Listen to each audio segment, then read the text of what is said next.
خبر شامل کرتے ہیں پاکستان کے دارالحکومت اسلام آباد سے report Haji Muhammad Nasir Qadri advertising director P N P news H D.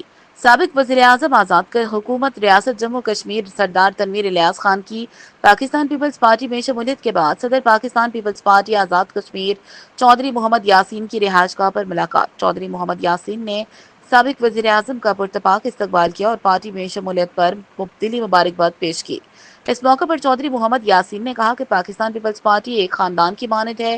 آپ کی شمولیت ہمارے لیے باعث فخر ہے اور میں دل کی گہرائیوں سے آپ کو خوش آمدید کہتا ہوں۔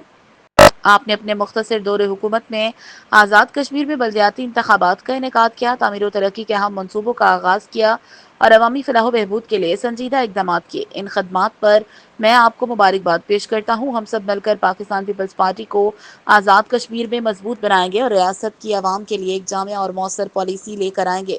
چیئرمین بلاول بھٹو زرداری کی قیادت میں مسئلہ کشمیر پر پاکستان پیپلز پارٹی اپنا تاریخی اور فعال کردار جاری رکھے گی۔ اس موقع پر وزیر حکومت سردار ضیاء القمر، ممبر اسمبلی چودھری علی شان سونی، مشیر حکومت سردار احمد صغیر، ممبر کشمیر کونسل سردار عدنان سیاب خالد، سابق معاون خصوصی سردار امتیاز شاہین، پولیٹیکل ایڈوائزر سردار افتخار رشید، سردار عمر تنویر خان، سابق پولیٹیکل سیکریٹری سردار شبریز صاحب، پریس سیکریٹری نوید چودھری، سردار عاصم حمید، سردار جواد سید حسین اور دیگر بھی ہمراہ تھے۔